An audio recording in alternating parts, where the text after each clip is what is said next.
अस्सलामुअलैकुम वरहमतुल्लाहि वबरकातुहू। Springfield school Masab tank से उर्दू मौलिमा। कल की वीडियो में हमने सबक का कुछ सेकंड हिस्सा पढ़ा था और इसको तफसीली तौर पर वजाहत करके आपको समझा दिया गया था बच्चों। तो आज हम अगले हिस्से की जानिब बढ़ेंगे क्योंकि ये लेटर है। पंडित जवाहरलाल नेहरू ने अपनी बेटी इंदिरा के नाम ख़त लिखा था और ख़त में नसीहत आमोज़ कहानी बताई थी। वो कहानी एक ऐसे इंसान की थी जिसका मानना था कि उसका इल्म उसके पेट में भरा हुआ है, ना कि उसके दिमाग में या फिर उसके जहन में। तो हमने पेज नंबर 53 निकालिए। इस पैराग्राफ को, इस सबक का लास्ट पेज नंबर 53 कहाँ तक पढ़ा था? सर पर मशल लिए फिरता हूँ। तो उसके आगे अब हम देखेंगे। हाँ तो मुझे, नेक्स्ट पैराग्राफ बच्चों, हाँ तो मुझे ऐसा कोई ख़तरा नहीं है कि बहुत ज़्यादा इल्म व हिकमत से फट जाऊं, इसलिए मुझे अपने पेट पर तांबे की तख्तियाँ बांधने की ज़रूरत नहीं है। मालूम है कि उसको इल्म ज़्यादा हो गया है उसका और वो इल्म व हिकमत का मालिक बन चुका है। बहुत ज़्यादा इल्म उसके अंदर मौजूद है। आमतौर पर कहा जाता है कि मतलब ज़्यादा पढ़े लिखे हो गए तो, ज़्यादा एजुकेटेड हो भी गए तो लोग बाज़ वक्त ऐसा होता है कि मतलब उन रिसर्च करते करते, तहक़ीक़ करते करते वो अपने आप में इतने गुम हो जाते हैं, गुमसुम हो जाते हैं कि करना वो कुछ और चाहते हैं, कर वो कुछ और देते हैं। तो इसीलिए अपने इंसान को अपनी ज़हनी सलाहियतों का बेहतर इस्तेमाल करते हुए, हर चीज़ को सोचते समझते हुए तख्लीक़ी व तौसीफ़ी सलाहियत के ज़रिए से हर काम को बेहतर ढंग से अंजाम देने की कोशिश करनी चाहिए। हाँ तो मुझे ऐसा कोई ख़तरा नहीं है कि बहुत ज़्यादा इल्म और हिकमत से फट जाऊँ, इसलिए मुझे अपने पेट पर तांबे की तख्तियाँ बांधने की ज़रूरत नहीं है।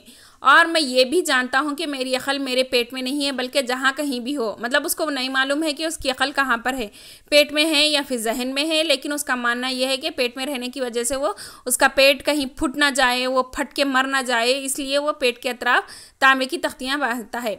मेरे पेट में नहीं है बल्कि जहाँ कहीं भी हो इसमें इतनी गुंजाइश है कि बहुत कुछ समा सके। मतलब उसको मालूम है कि अक़ल के ज़रिए से हम बहुत कुछ हासिल कर सकते हैं। और जब मेरी अक़ल महदूद है, महदूद मतलब कम है, एक लिमिट में है, एक दायरे में है, तो कैसे एक अक़लमंद आदमी बनकर दूसरों को मशवरा दूँ। मतलब उसको मालूम ये भी है कि वो अक़ल कम है उसके अंदर और इल्म ज़्यादा हासिल कर चुका है। वो एक पॉइंट करने की, यह मतलब नोट डाउन करने की बात है, अक़ल कम है उसके अंदर, वो इल्म ज़्यादा हासिल कर चुका है। इसलिए ये जानने की कोशिश करता हूँ कि क्या सही और क्या गलत, क्या करना चाहिए और क्या ना करना चाहिए। और इस बहस व मुबाहसे से कभी कभी कोई सच्चाई निकल आती है, इसलिए मैं नसीहत नहीं करूँगा। ये कौन कह रहे हैं? पंडित नेहरू अपनी बेटी को कह रहे हैं एक स्टोरी सुनाने के बाद। इसलिए मैं नसीहत नहीं करूँगा, फिर क्या करूँ? ख़त बातों की जगह नहीं ले सकता, क्योंकि ख़त को आदिमुल ख़त कहा जाता है।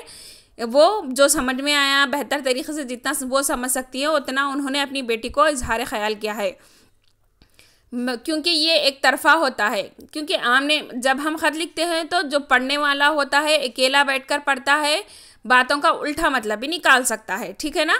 तो हमको ख़त लिखते वक्त क्या करना चाहिए, कैसे करना चाहिए, वो मैं आपको इस सबक में तफसीली तौर पर बता चुकी हूँ। ख़त लिखने के तरीक़े, अजाए तरकीबी और ख़त का मैटर, और ख़त कब से शुरू हुआ और कब कैसा कैसा लिखा जाता है। इसलिए मैं अगर कोई बात कहूँ और वो तुमको नसीहत लगे तो उसे कड़वी गोली समझकर निगल लो। यानी कोई बात पंडित नेहरू बता रहे हैं, अगर वो नसीहत समझ में आई तो उसको क्या करना चाहिए? अपने जहन में महफूज करना चाहिए और उसको कड़वी गोली समझकर निगल लेना चाहिए। बस ये समझो कि मैं तुमको मशवरा दे रहा हूँ, गोया हम तुम आमने सामने बैठे बातें कर रहे हैं। यानी ख़त आधी मुलाकात होती है, एक इंसान अपने आप में पढ़ता है, लेकिन पंडित नेहरू बेटी को क्या कह रहे हैं कि हम आमने सामने बैठ के बातें कर रहे हैं। मैंने तुमको लंबा सा ख़त लिख डाला, अभी बहुत सी बातें बाकी है, इतनी बातें इस ख़त में कैसे आ सकती हैं? तुम बड़ी खुशकिस्मत हो। क्यों कह रहे हैं वो अपनी बेटी को? क्योंकि वो हमारे मुल्क की 1947 को जब हमारा मुल्क आज़ाद हुआ था, 1947 को, उस वक्त जद्दोजहद आज़ादी वो देख रही थी इंदिरा गांधी। तो इसलिए अपनी बेटी को चाचा नेहरू खुशकिस्मत कह रहे हैं।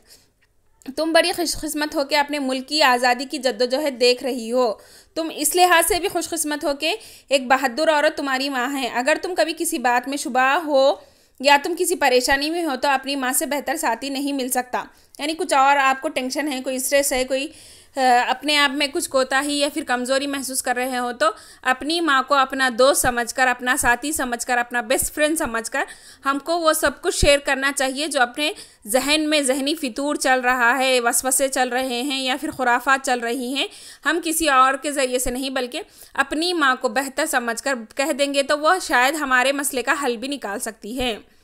लास्ट में इख्तितामिया में यहाँ पर आपको आया है, खुदा हाफिज़ बेटी, मेरी दुआ है कि तुम एक दिन बहादुर सिपाही बनो और हिंदुस्तान की खिदमत करो।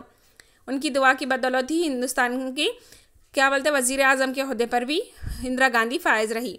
मोहब्बत और नेक ख्वाहिशात के साथ जवाहरलाल नेहरू।